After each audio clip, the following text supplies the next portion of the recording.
It's Joe from Georgia. So this is news out of Texas. But folks, these are alarm bells ringing for the entire United States. And our government is not listening. Uh, Overnight, multiple farms in the state of Texas completely shut down. And the reason for this shutdown was because they have lost almost 100% of their workforce. Now, we know this is the result of the immigration raids and stricter enforcement, but the ripple effect is going to be felt all the way across this country. Now, you've got crops that are rotting in the fields. You have livestock that is not being attended to at all. And that takes a lot of personnel. And we're talking, so now we're getting every area of food to include meat. And the communities that surround these farms, those businesses and those people who depend on the income from these farms, it's creating disasters for small communities in Texas. Now, this is not stopping at Texas farms. This is going to end up all the way across America, especially in the breadbasket, the middle of the nation, because they have tons of immigrant help. But folks, the alarm bells are ringing. Your food on your plate is being affected. So you got to think about it. It won't be soon until either prices go ridiculously high or you just won't have any food to buy. Yeah, welcome to Willy Docu Stories, and if you're new here, don't forget to subscribe, like, and share. Something strange is happening across rural communities, and no one seems fully prepared for it. Nebraska farmers are struggling, but not just with rising cost of or unpredictable weather. It's something deeper.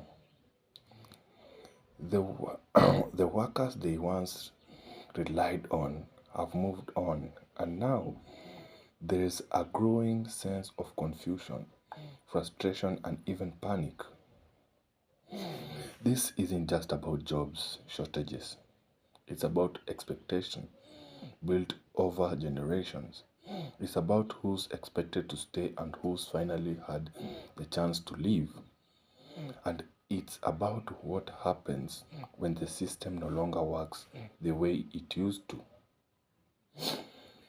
Many of these rural voices were strong supporters of MAGA. They were very strong supporters of Donald Trump. His message promised a return to tradition, a rival of the old America, where roles were clear, values were fixed, and the economy felt more familiar. But that promise overlooked one thing: people change, culture shift, and not everyone wants to be part of the past. The disappearance of the farm labor in this region isn't just economic, it's symbolic. It's a reminder that the old social order is breaking, and the people who once held it up are choosing different features. While some look for someone to blame, others are waking up to the truth they never ever expected. So, what does this mean for the future of farming, politics, and identity in modern America? Let's break it down in these videos, then we'll meet after the videos. So this morning I ended up on Nebraska Talk, and it was a bunch of people crying, why does anybody care about Nebraska? When we voted for Kamala Harris, when I cast my vote for Harris, that was me saying, I care about you and I want you to survive and thrive.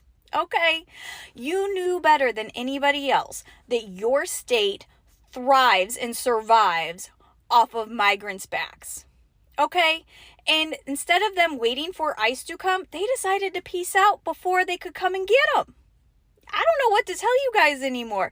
This is what you voted for. Whether you like it or not, whether you want to believe it or not, this is exactly what you voted for. And now you're feeling it. What do you want us to do? You want a government handout? That's socialism. You voted against that.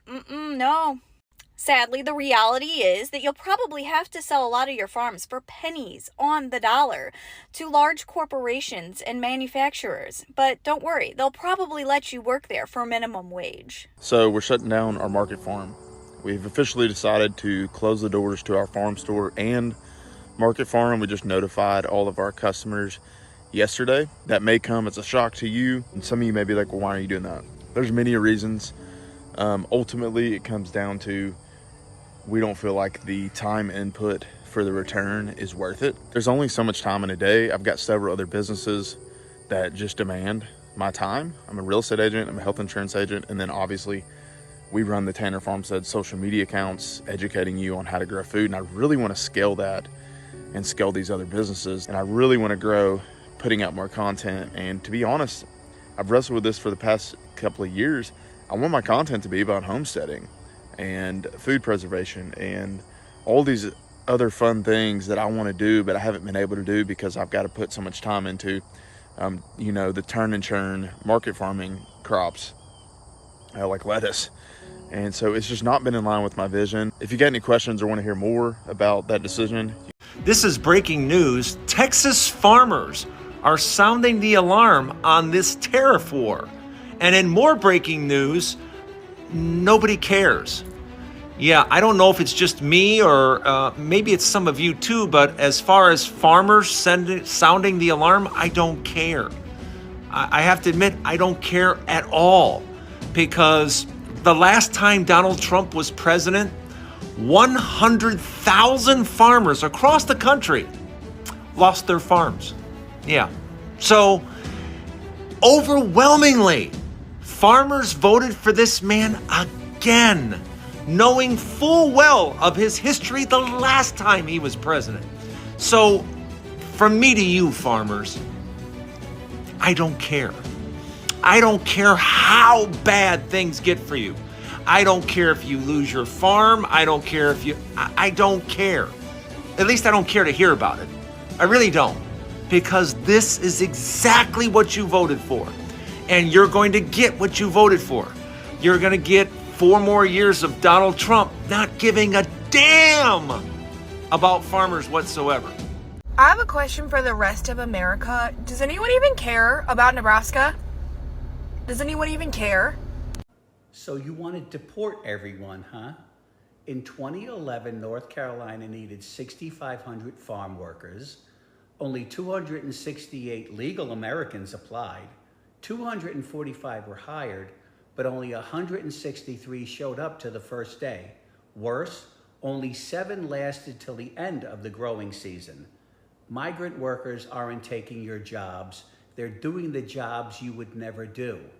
And while they're doing that, they're paying taxes into Social Security, which they will never get back. And you want to deport them all.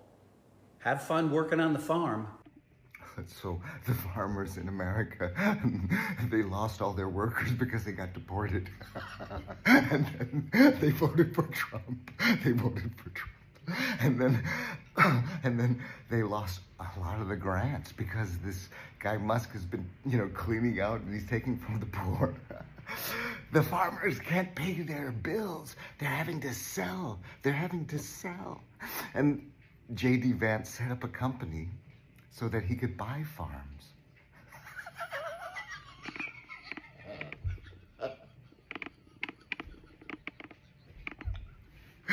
They're buying all the farms in America, just like they did with all the private houses.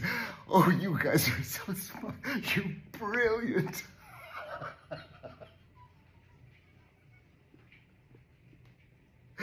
You can't make this. Okay, I have positive news. Here's the positive news. Decades of proud ignorance that you've had is coming to an end. And honestly, it says a lot about where we are as a country.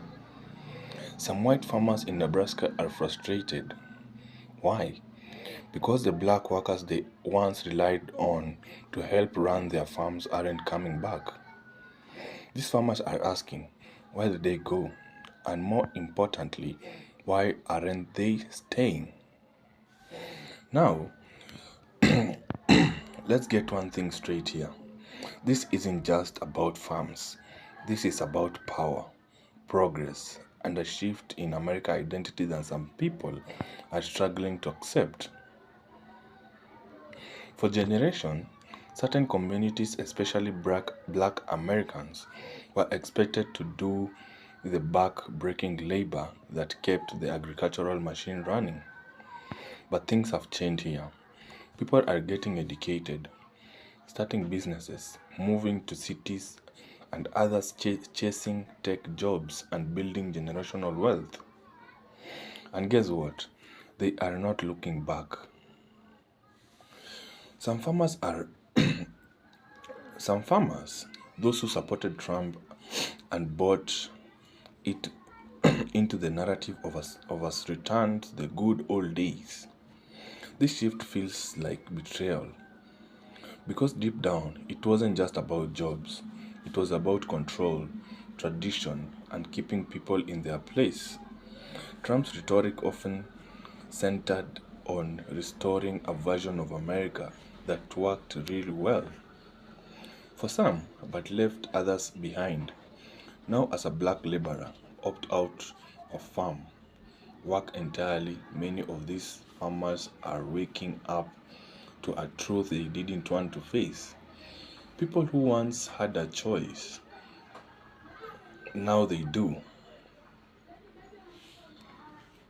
And that's powerful. That's progress.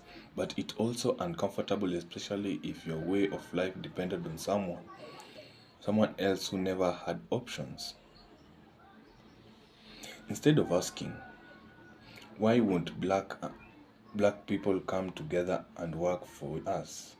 Maybe the better question is, why didn't we prepare for this? Why weren't we thinking ahead about labor, automation, fair wages, and dignity? Trump's America was about keeping things the same, but history doesn't wait. The world has changed, and if you didn't change with it, that's not someone else's fault. So, what do you think? Are these farmers dealing with a real labor crisis, or are they just clinging to a Trump era fantasy that was never sustainable? Drop your thoughts in the comments. Just keep it respectful. We are not here for any race baiting or hate. Just keep it respectful, brothers and sisters. It's just a talk, real talk, I mean. So don't forget to share, subscribe, and like so that we can meet in the next episode to talk about it.